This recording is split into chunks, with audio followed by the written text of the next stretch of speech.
Can we talk about that Lex Friedman interview you did?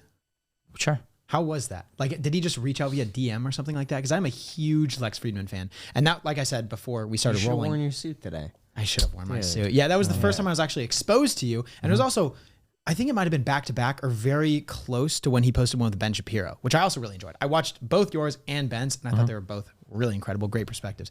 Can you talk about, like, did he just DM you? Did he email you? I had some crazy stuff going on my stream for a while, and I think he started to show up in my stream chat after finding me through. He was watching you. Yeah, after finding me through another streamer. Yeah, that was weird because we'll be like talking on chat about like, is it moral to have like incestuous relations with twin brothers? And then like Lex Friedman will like donate like $10 and be like, I don't know what I walked into, and I'm like, just leave. So you know it was Lex then? Yeah. So he watches a lot of streams sometimes, I guess. Like he spends time doing things. Yeah. Interesting. So then he was a fan of you. He started.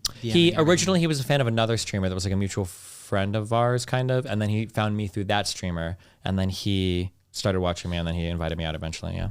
And how was that? Was it just a real experience? Yeah, it was cool. He seems like a really, I'll almost say naive is like maybe a negative way, but for the most part, he's like a really genuinely friendly, fun guy who just like wants the best for everybody, you know? So like naive in the best way, I guess, yeah. Interesting. So I remember there was one thing that really stuck out to me from this interview is you quoted your mom and she said something like, Stevie, don't be so open-minded that your brain falls out. And then Lex immediately like slammed the band hammer down. He was like, I could not disagree with that anymore. Could you explain what exactly that means and why you believe it?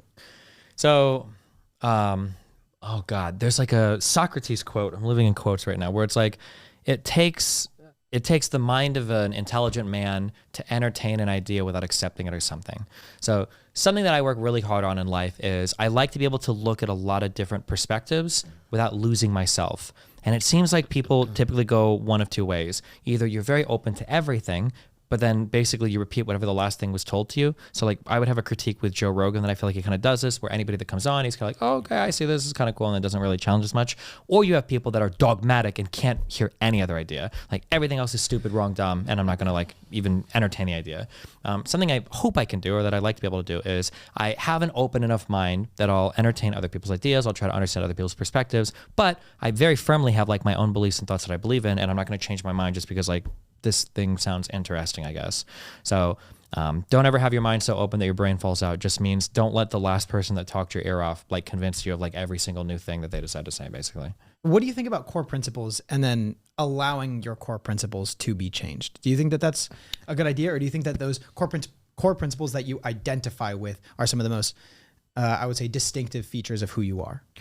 Yeah, core principles are distinctive and really important. The only thing that should change core features is if your life is constantly on like a bad trajectory, or there's some incongruence with where you want to be and where you are, and that seems to be getting messed up over and over again, then it might be time to go back and reconsider some core principles.